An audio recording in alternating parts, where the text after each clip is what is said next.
Hello friends, welcome to civil engineering knowledge YouTube channel. Friends, इस channel पे आपको civil construction related हर video देखने को मिलती है। तो फ्रेंड वीडियो को लाइक कर दें। अगर चैनल पर तो हमारे चैनल को सब्सक्राइब कर दो, बेल आइकन दबाना ना भूलिएगा, जिससे कि हर वीडियो नोटिफिकेशन आपको मिलती रहे। तो how to calculate quantity of cement sand and aggregate in slab, यानी कि हम स्लैब के लिए हमारे लगने वाली सीमेंट सैंड और एग्रीगेट की क्वांटिटी कैसे निकालते इस बारे फुल डिटेल बताऊंगा। तो एंड तक बने रहिए, क्योंकि वीडियो आपके लिए काफी ज्यादा इंपॉर्टेंट होने वाली है। तो शुरू करते हैं वीडियो को। फ्रेंड्स, यहाँ पे मैंने एक ही एग्जाम्पल ले लिया है स्लैब का, जिसकी साइज है 25 फीट बाई 10 फीट और जो थिकनेस इसके अंदर कंक्रीट की होने वाली वो है 6 इंच। तो सबसे पहले 6 इंच जो ये है उसको हम कन्वर्ट कर लेते हैं फिट में, क्योंकि सभी यूनिट जो तीनों होनी चाहिए हमारी वो एक ही फॉर्म में। ठीक है, अगर फीट है तो फीट, मीटर है तो मीटर। तो 6 इंच को फिट में कन्वर्ट कर लेते हैं। तो 6 इंच को मीटर में कन्वर्ट करने के लिए यहाँ पे 12 से हम डिवाइड करेंगे। 12 से डिवाइड करने के बाद वैल्यू हमारी कन्वर्ट होकर आ जाएगी 0.5 फीट। ठीक है, और एक चीज और इम्पोर्टेंट है इसमें कैलकुलेशन में कि आपका ग्रेड क्या है, किस ग्रेड की आप कंक्रीट कर रहे हो, या उस कंक्रीट का क्या रेशियो होने वाला है, ये आपको पता होना चाहिए। ठीक है, तो ग्रेड यूज इन रेशियो यहाँ पे मैंने एग्जांपल के तौर पे लिया हुआ है 1:2:4, यानी कि 1 पार्ट सीमेंट और 2 पार्ट सैंड और 4 पार्ट आपका एग्रीगेट।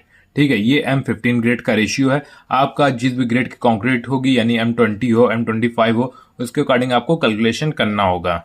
तो सबसे पहले निकाल लेते हैं इस स्लैब का आपका वेट वॉल्यूम, यानी वॉल्यूम ऑफ वेट कंक्रीट। इसके अंदर जो कंक्रीट लगने वाली उसका वॉल्यूम। तो इसके लिए फॉर्मूला क्या होता है, length into width into height या थिकनेस। तो सारी चीजें आपको पता है, यहाँ पे मैंने ये बताई दी हैं। तो अब वैल्यू को पुट कर देते हैं फॉर्मूले में। तो लेंथ है हमारी 25 फीट, इसको यहाँ ये रख दिया। ये विड्थ है हमारी कितनी 10 फीट, इसको यहाँ रख दिया 10 फीट। और ये हाइट या थिकनेस जो है वो हमारी कितनी 0.5, यानी 6 इंच को जो हमने कन्वर्ट किया तो वो आया था 0.5 फीट। तो उसको यहाँ पे हमने रख दिया। अब इसको हम सॉल्व कर लेंगे तो हमारा वेट कंक्रीट निकल के आ जाएगी 125 क्यूबिक फीट। ये हमारा निकल के आ गया। लेकिन जो हम मटेरियल परचेस करते हैं मार्केट से वो किस में करते हैं, ड्राई फॉर्म में। तो ये पूरे वॉल्यूम को हमें क्या करना होगा, ड्राई में कन्वर्ट करना होगा। तो ड्राई में कन्वर्ट करने के लिए देखिए आगे क्या करना होता है। ड्राई वॉल्यूम इक्वल टू हमारा फॉर्मूला हो जाएगा वेट वॉल्यूम इंटू 1.54। 1.54 क्या है, ये एक कांस्टेंट वैल्यू है। ठीक है, इसके ऊपर मैंने एक फुल डिटेल वीडियो बनाई हुई है, जो कि आप जाके देख सकते हो। लिंक डिस्क्रिप्शन मिल जाएगी या ऊपर आई बटन में आपको मिल जाएगी, वहां से आप जाके देख सकते हो। तो वेट वॉल्यूम क्या, वेट वॉल्यूम रख देते हैं और उसके बाद इसको हम सॉल्व कर लेते हैं। तो वेट वॉल्यूम हमारा है 125, उसको यहाँ रख दिया। उसके बाद ये कांस्टेंट वैल्यू 1.54। अब इसको हम सॉल्व कर लेंगे तो हमारा ड्राई वॉल्यूम आ जाएगा, जो कि 192.5 क्यूबिक फीट।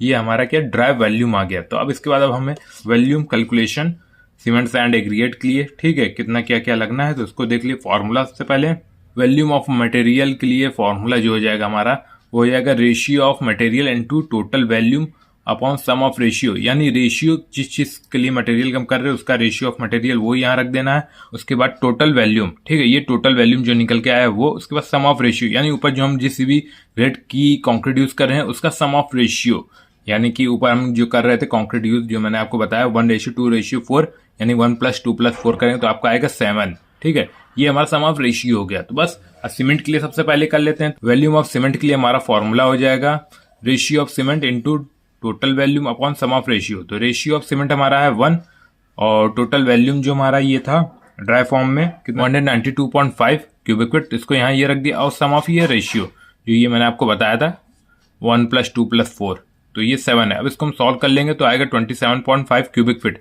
ये हमारा वॉल्यूम ऑफ सीमेंट रिक्वायर्ड आ गया स्लैब के लिए। अब हम निकाल लेते हैं volume of 1 bag cement. Friend, जैसे कि आपको मालूम है कि वॉल्यूम ऑफ 1 बैग सीमेंट जो होता है क्यूबिक फीट में 1.25 क्यूबिक फीट, यानी कि एक बैग सीमेंट का जो वॉल्यूम होता है वो होता है 1.25 क्यूबिक फीट। तो इसी से आप निकाल सकते हो कि नंबर ऑफ सीमेंट बैग्स आपका कितना लगेगा। बस सिंपली आपको करना क्या है, ये जो आपका वॉल्यूम निकल के आया है 27.5 क्यूबिक फीट, उसमें डिवाइड कर देना है 1.25 से।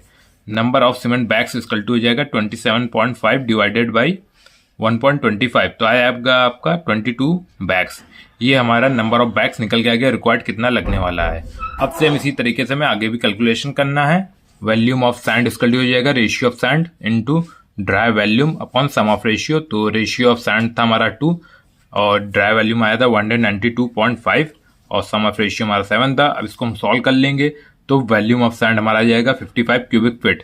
ये क्यूबिक फीट में हमारा निकल के आ गया है। अब सेम इसी तरीके से हमें एग्रीगेट का भी कर लेना है। Volume of aggregate equal to ratio of aggregate into dry volume upon sum of ratio. तो इसको हम सॉल्व कर लेंगे तो रिक्वायर्ड हमारी एग्रीगेट आ जाएगी 110 क्यूबिक फीट। ये हमारी एग्रीगेट आ गई है।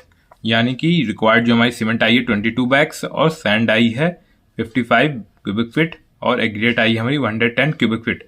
तो फ्रेंड्स ये था तरीका सीमेंट सैंड एग्रीगेट के कैलकुलेशन का। तो आई होप फ्रेंड्स आपको वीडियो अच्छी लगी हो तो इस वीडियो को लाइक करो, हमें कमेंट करके जरूर बताओ वीडियो आपको कैसी लगी है और इस वीडियो को ज्यादा शेयर करिएगा। मिलते हैं नेक्स्ट वीडियो में किसी नए इंपॉर्टेंट टॉपिक के साथ। Thank for watching.